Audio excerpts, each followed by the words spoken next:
Keby došiel prezident Putin sem na územie Slovenska, že by som ho pozval. Všetci vieme, že je pod medzinárodným zatýkačom. Asi by ste mali verejné vyhlásenie, že orgány činné v trestnom konaní by mali zakročiť, mali by pána Putina zatknúť. Je tak?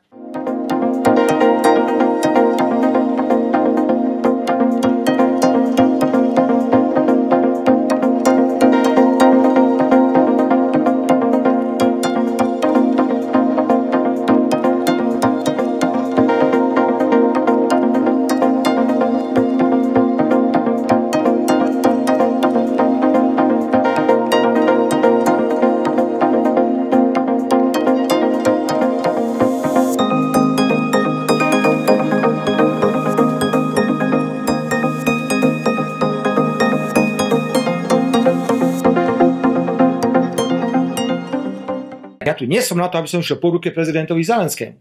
A priznám sa, že už niekedy mám plné zuby.